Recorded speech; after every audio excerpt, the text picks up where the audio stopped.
The morning it all came apart for Brandon Whitfield. The temperature in Cedarville, Georgia was 41 degrees. A gray Tuesday in November 2022. There were 3 sheriff's deputies on the lawn, 2 attorneys standing by a black sedan, a code enforcement officer with a clipboard, a woman from the county assessor's office holding a surveying rod. And standing on his front porch in a cardigan the color of old moss, a cup of black coffee warming his hands, his back straight as a flagpole, was a 92-year-old man named Walter Eugene Cobb. He didn't say a word. He just watched. And when Brandon Whitfield burst through his own front door in a silk robe, coffee mug in hand, bellowing, "What the hell is going on out here?" Walter Cobb took one slow sip of his coffee, turned around, and went back inside.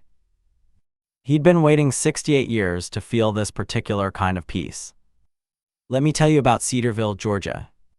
It sits about 40 minutes northeast of Atlanta, tucked between red clay hills and long stretches of pine forest that go gold in October and bare in December.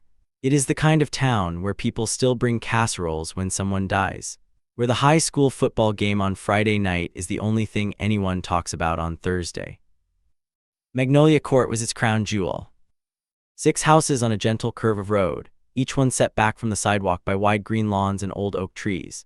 The Hendersons had lived at number 4 since 1987, the Pattersons at number 2 since 1991. Miss Octavia Baines at number 6 had been there the longest of anyone since 1974, and she could tell you, if you sat on her porch long enough, exactly how each family had come and gone over the decades. In the summer, the whole street smelled of cut grass and charcoal smoke. Screen doors creaked and children rode bikes until dark. In winter, somebody always strung lights in the big oak at the end of the cul-de-sac, and people walked their dogs in the cold and waved to each other without needing a reason. It was the kind of place that America used to build on purpose. And at number 3 Magnolia Court, in a white clapboard house with green shutters and a porch swing that hadn't been replaced since 1998, lived Walter Eugene Cobb. He had lived there since 1971. He intended to die there. Master Sergeant Walter Eugene Cobb, United States Army, retired. Born March 14, 1930, in Macon, Georgia, the second of 4 boys raised by a Baptist minister and a school teacher. He enlisted in the Army at age 18 in the spring of 1948 because his father told him that a man who didn't serve something larger than himself wasn't yet a man at all. He served with the 7th Infantry Division, 32nd Infantry Regiment during the Korean War. He arrived on the peninsula in the fall of 1950, just in time for one of the most catastrophic and heroic engagements in American military history. The Battle of the Chosin Reservoir. 17 days, minus 35 degrees Fahrenheit, 78,000 Chinese troops surrounding 30,000 Americans and their allies, the kind of cold that freezes weapons, that freezes men.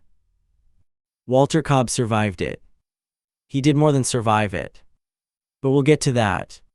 He went on to serve 2 more tours, one in Germany, one in Vietnam in 1967, advisory capacity, age 37. He retired in September of 1970 after 22 years of service with the rank of Master Sergeant, a chest full of commendations, and a quiet dignity that people noticed before they even learned his name. He came to Cedarville with his wife, Dorothy, in 1971. She was a first-grade teacher. She loved roses. They had one son, Raymond, who lived in Savannah with his family and called every Sunday without fail. Dorothy passed in 2009 from a stroke. Walter planted a rose bush in the front yard the spring after she died. A climbing variety, pink and cream, fragrant from 20 feet away in July. He tended it like it was alive in a way that went beyond botany, because for him it was. By 2022, Walter Cobb was 92 years old and he moved slowly but with purpose. He used a carved oak cane, one he'd made himself in the woodworking shop in his garage. He had a slight tremor in his left hand. His hearing wasn't what it was. He wore the same style of khaki pants and button-up shirt 5 days a week, and on Sundays he wore his suit. He made biscuits from scratch every Saturday morning. He called every child on Magnolia Court by name. And on his mantelpiece in a shadow box behind glass was a small blue ribbon, a 5-pointed star hanging from it, that he never talked about. Not once. Not to anyone. Number 1 Magnolia Court had been empty for 11 months. The previous owners, a retired schoolteacher couple named the Galloways, had moved to Florida to be near their grandchildren.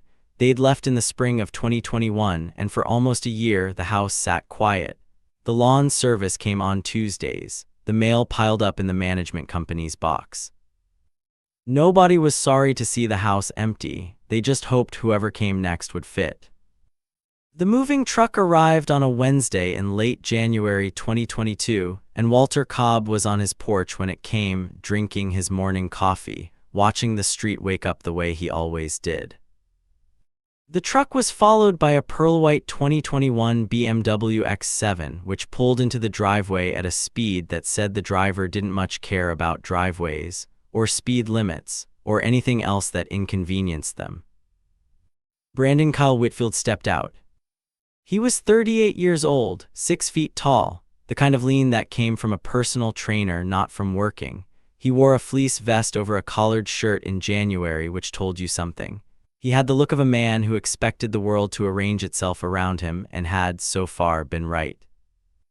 Brandon Whitfield was a digital growth consultant, which meant he managed social media accounts for mid-size brands and charged them 3 times what it was worth. He'd made enough money during the pandemic to buy number 1 Magnolia Court for $740,000 cash, no mortgage, no negotiation. His wife, Kylie, 29, blonde, a lifestyle influencer with 180,000 Instagram followers, stepped out of the passenger side taking a video on her phone before she'd even looked at the house. "Okay, so we are here, guys," she said to her phone. "The new chapter, the energy, I'm obsessed." The movers barely had the truck open before Brandon walked next door. Not to introduce himself. To tell Walter Cobb that the oak tree in Walter's front yard was dropping leaves into his driveway and that he expected it to be dealt with. Walter looked at him for a long moment. "Morning," Walter said. "I'm Walter Cobb. I've lived here since 1971. "Great," said Brandon, "the tree." He walked back to supervise the movers. "Now let me pause here and ask you something. Have you ever met someone in the first 60 seconds of knowing them and understood exactly who they were going to be? Drop a comment below. Tell me about the moment you knew." Walter didn't mention the encounter to anyone. He went inside, washed his coffee cup, and went to his woodworking shop in the garage where he was building a small hope chest for his granddaughter's birthday. He worked for 2 hours. He wasn't angry. He was something quieter than that. Watchville. The first real incident came 3 weeks later. It was a Sunday morning, mid-February, cold and bright. Walter was coming home from church. His son Raymond had driven up for the weekend, and the two of them pulled into the driveway at number 3 to find that Brandon Whitfield's BMW X7 was parked directly across the bottom of Walter's driveway, blocking it completely, not partially, not by accident. Completely. Raymond started to get out of the car. Walter put a hand on his arm. "I'll handle it," Walter said. He walked to number 1 and knocked on the door. Kylie answered in activewear, AirPods in. "Is Brandon available?" Walter asked. She called for him. Brandon came to the door with a protein shake. "Your vehicle is blocking my driveway," Walter said. Simple, calm, no heat in it. Brandon looked past him at the driveway. "I just needed to leave it there for a minute while we unloaded groceries," he said. "Relax." "It's been there since last night," Walter said. He'd seen it when he turned off his porch light at 10 p.m. Brandon looked at him with an expression that people who have never been held accountable for anything develop over time, a kind of mild contempt that didn't even bother to hide itself. "Listen, old man," he said, "this isn't your little army base, it's a public street." He closed the door. Walter stood on the porch for a moment, then he walked back to his son's car. "You want me to?" Raymond began. "No," Walter said, "go around." Raymond parked on the street. They went inside. Walter made biscuits. And the next morning, before dawn, Walter drove to the hardware store when it opened and bought 3 things: a weatherproof security camera system, a locking steel post for the edge of his driveway, and a small black notebook. He wrote in the notebook when he got home.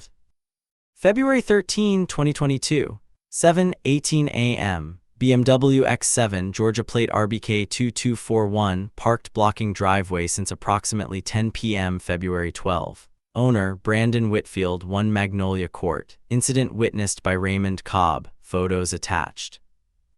He had a system now. He'd always been good at systems. Spring came to Magnolia Court the way it always did, slowly, then all at once. The azaleas bloomed pink along the Hendersons' fence. Dorothy's rose bush put out its first tender green shoots of the season, curling upward along the trellis Walter had built for it years ago. The street smelled of damp soil and new growth. Brandon and Kylie Whitfield smelled opportunity. In March, Kylie filed a noise complaint with the Cedarville HOA against Walter's woodworking shop. She said the power tools created unacceptable noise levels during designated quiet hours. The HOA investigated. Walter's shop ran between 9 a.m. and 4 p.m. on weekdays. The quiet hours were 10 p.m. to 7 a.m. The complaint was dismissed. Brandon responded by parking his BMW blocking Walter's driveway again. Walter documented it. Then he called the non-emergency police line and requested that an officer note the obstruction. The officer did. It went in the incident record. In April, 3 bags of yard waste appeared on Walter's lawn overnight, tied black garbage bags, clearly from Brandon's yard cleanup, dragged across the property line and left at the edge of Walter's garden. Walter photographed them, recorded the date, and called the city's solid waste department to report illegal dumping. A city inspector came out, documented it, and the bags were traced back to the specific lawn service Brandon used by a company tag on one of the bags. Brandon got a citation, $40 fine. He was furious.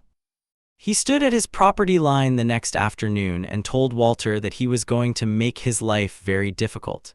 Those were his exact words. Walter wrote them down: time, date, and 3 neighbors who'd overheard from their own lawns. In May, something happened that crossed a line that was harder to document.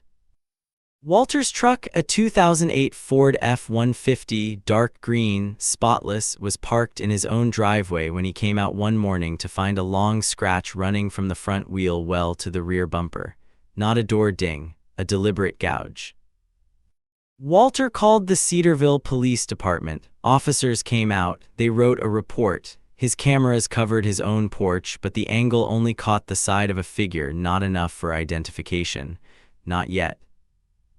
He had the scratch repaired, $1,340. He wrote that number in his notebook. He also added a second camera that week, covering a wider angle, pointed at his truck. Now let me pause here and ask you something. When you're dealing with someone who won't stop, someone who escalates every time you respond reasonably, what do? Leave a comment. I want to know how you've handled it. June came hot and thick, the Georgia air sitting on the town like a warm hand. Dorothy's rose bush was in full bloom by the 3rd week of the month, climbing the white trellis, heavy with cream and pink flowers, fragrant enough that Miss Octavia Baines from number 6 called it God's work when she walked past. Walter trimmed it on Sunday mornings after church, a ritual as old as his grief. On the morning of June 28, 2022, Walter came outside at 7 a.m. and stopped on his porch. The rose bush was gone. Not wilted, not damaged. Gone. Someone had cut it to the ground with loppers or shears, a clean, deliberate cut at the base, the canes and blooms and leaves piled in a heap beside the trellis like they'd been tossed aside without a thought. Walter stood on his porch for a long time. The street was quiet, a mockingbird was singing somewhere, the smell of coffee drifted from inside his kitchen. He walked down the porch steps, he walked to the rose bush. He crouched down slowly because his knees weren't what they'd been, and he picked up one of the cut canes, a single bloom still attached, cream at the edges, still fragrant. He held it for a moment. Then he stood up, walked back inside, and called Raymond. "Everything's all right," he told his son. "Just wanted to hear your voice." He didn't tell Raymond what had happened, not yet. He went to his woodworking shop and he sat on his stool and he didn't turn any machines on. He just sat. That's when Miss Octavia Baines knocked on the shop door. She'd seen it happen, 2:17 in the morning, from her bedroom window when she'd gotten up for water, couldn't sleep. She'd seen Brandon Whitfield come across the property line with something in his hand. She'd thought at the time that maybe she was seeing things, that maybe she was wrong. She wasn't wrong. "Walter," she said, "I'm so sorry." Walter nodded. He thanked her. He asked her if she'd be willing to write down what she saw. She said yes. He gave her a page from his notebook and a pen. Then he sat back down on his stool. If you think Walter Cobb is going to let this go, you've never met a man like Walter. Because what you need to understand is that the moment he sat on that stool in that quiet shop, he wasn't grieving anymore. He was calculating. And he'd been calculating longer than Brandon Whitfield had been alive. Here's what nobody on Magnolia Court knew at the time. They knew Walter Cobb was a veteran. They knew he was a kind man. They knew he'd served in Korea. Some of them knew about Dorothy. Some of them had seen him in his workshop, or carrying a casserole to someone who needed one, or sitting on his porch swing in the evenings, watching the street go quiet. What none of them knew, because Walter had never once said it out loud, was that between 1952 and 1968, Walter Cobb had served with the Army's Counterintelligence Corps. That for 16 years he had been trained to observe, document, collect, analyze, and neutralize. That he had operated in West Germany and South Korea and twice in Southeast Asia. That the art of building an airtight, irrefutable case against someone who thought they were smarter than you was something Walter Cobb had spent the better part of 2 decades perfecting. He was not a man who reacted. He was a man who built. And he had been building since February.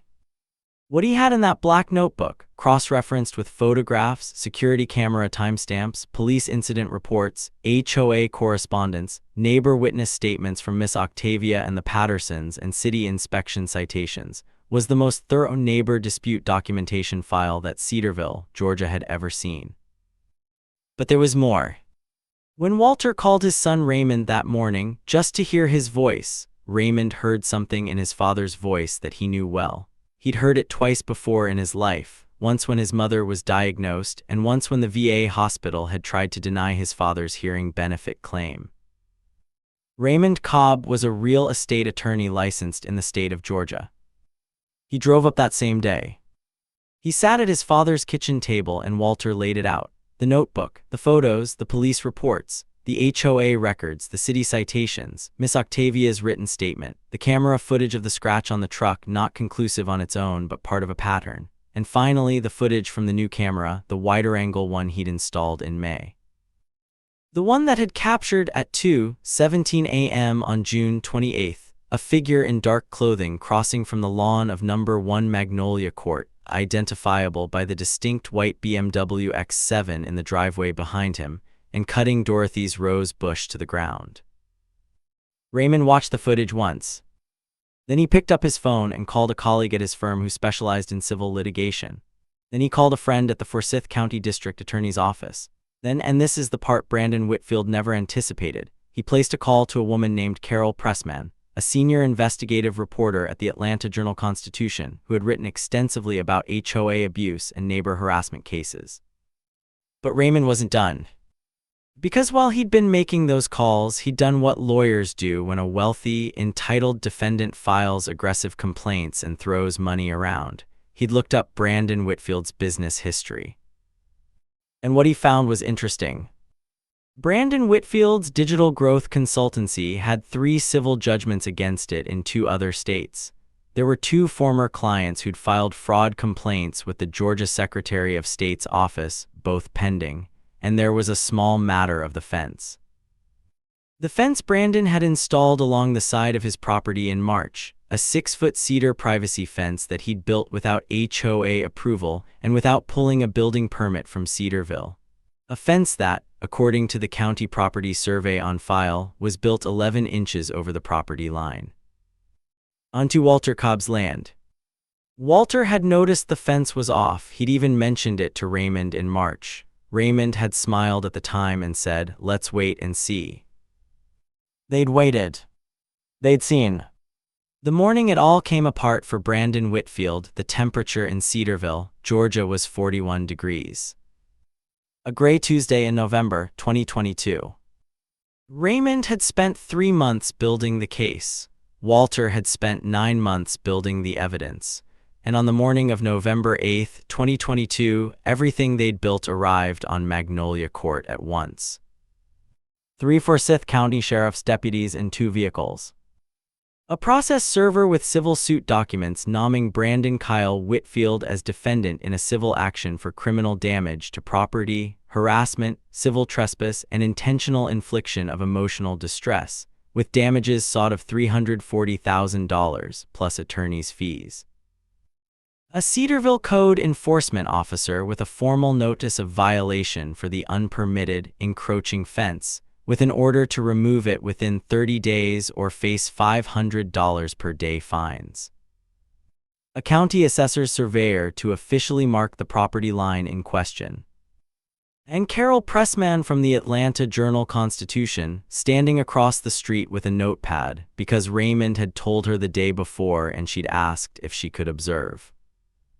Walter was on his porch at 7:15 a.m., as he always was, in his cardigan with his coffee. Brandon came out at 7:23.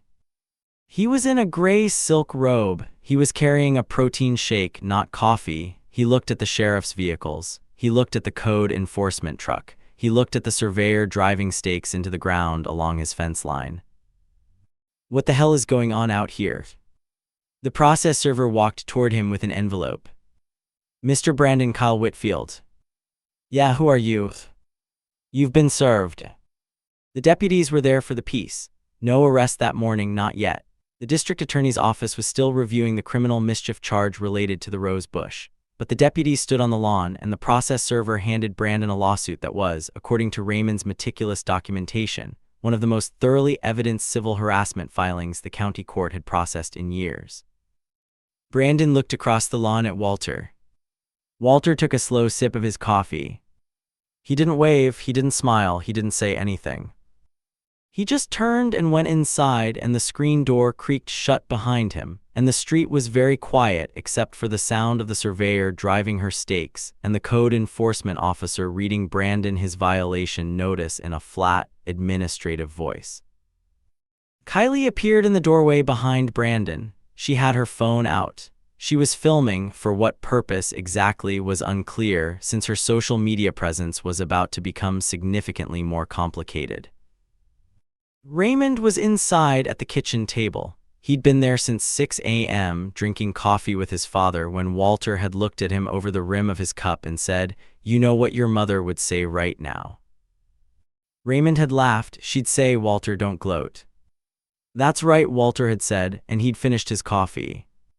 "Now let me pause here and ask you something. Do you believe that patience is a form of power, that the person who can wait the longest often wins? I'd love to know what you think. Drop it in the comments."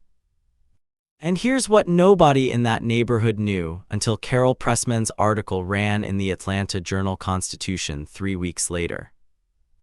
The shadow box above Walter's mantelpiece. The small blue ribbon, the 5-pointed star.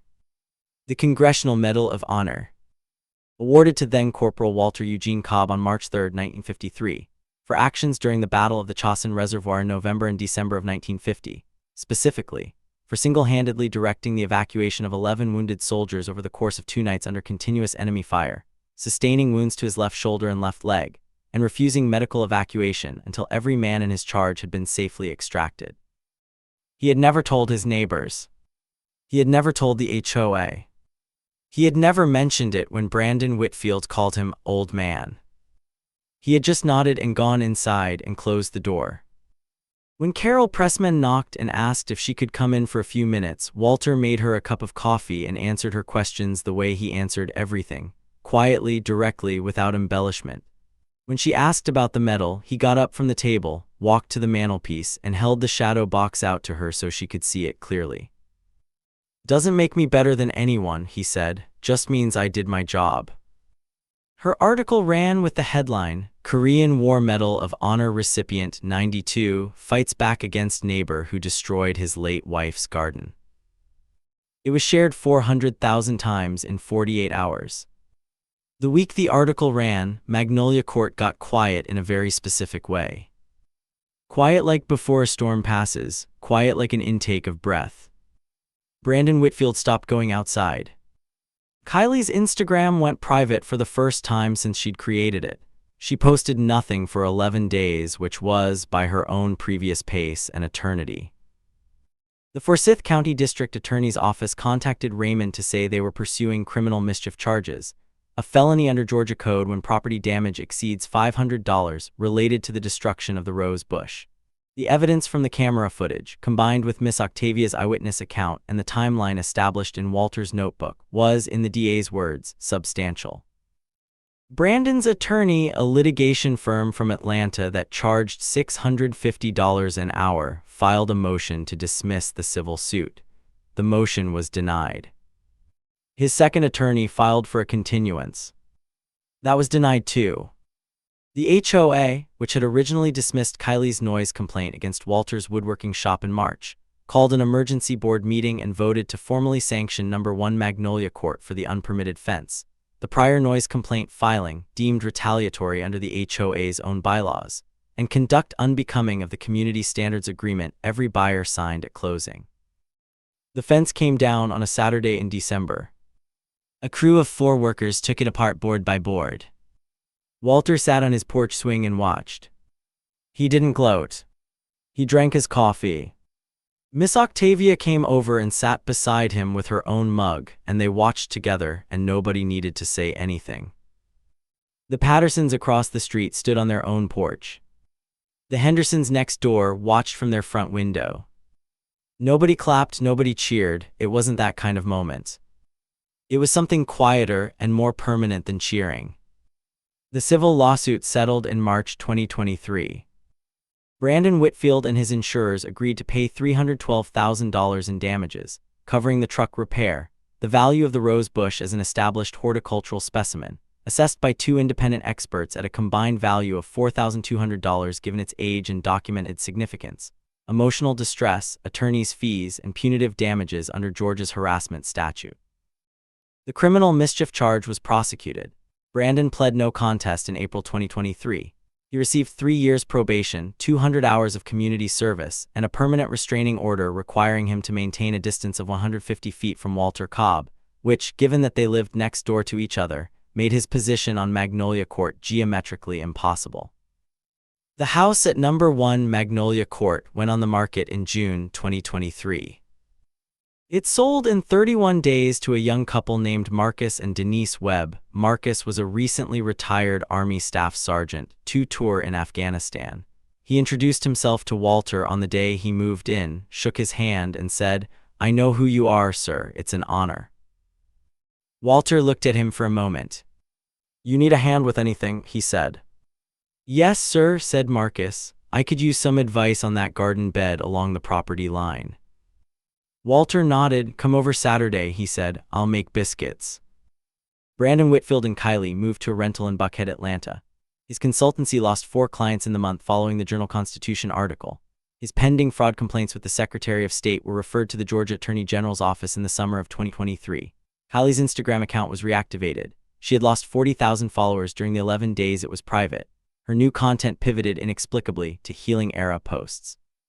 And in April 2023, the same week that Brandon Whitfield stood before a judge and entered his no-contest plea, Walter Cobb planted a new rose bush. Same variety, climbing, cream, and pink. He'd sourced a cutting from a specialty nursery in South Carolina that carried heritage roses, and he planted it at the base of the trellis with his own hands on a warm Saturday morning while Raymond watched from the porch. It would take 2 seasons to fully climb. He had time. You know, I've thought a long time about why stories like Walter Cobb stay with us. It's not the lawsuit, it's not the moment the process server handed Brandon that envelope. It's not even the Medal of Honor, extraordinary as that is. It's the image of a 92-year-old man sitting on a porch swing in the November cold, drinking coffee, watching justice arrive on his street without needing to raise his voice once. That's the thing about men and women who have seen real hardship, real cold, real danger, real loss. They have a different relationship with patience than the rest of us. They know the difference between waiting and giving up. And they know, better than anyone, that the loudest person in the room is almost never the most powerful one. Brandon Whitfield saw an old man with a cane. He didn't see the soldier who'd carried 11 men to safety through 35-degree below zero darkness in North Korea. He didn't see the counterintelligence officer who'd spent 16 years building airtight cases against people who thought they were untouchable. He didn't see the father, the widower, the woodworker, the man who tended a rose bush every Sunday morning because some forms of love don't end when someone leaves. He just saw an old man. And that was his first mistake and his last. You see, folks, there's a kind of person in this world who mistakes quietness for weakness, who sees patience as an invitation, who looks at someone who won't fight back immediately and assumes it's because they can't. Walter Cobb could. He just chose not to until the moment was exactly right. So here's what I want you to carry with you today, and I'll say it the way I think Walter himself might say it, sitting in that chair, hands folded, coffee finished. Never mistake a quiet man for a weak man. Never mistake patience for permission. And never ever pick a fight with a veteran who has seen real darkness because they came home from it and they are not afraid of yours. If this story moved you, if you've known a Walter Cobb in your life, or if you've been one, tell me in the comments.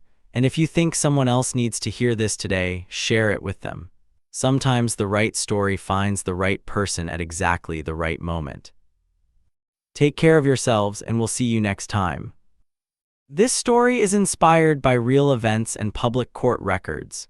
Names, locations, and specific details have been changed or dramatized for storytelling purposes. Any resemblance to real individuals is coincidental.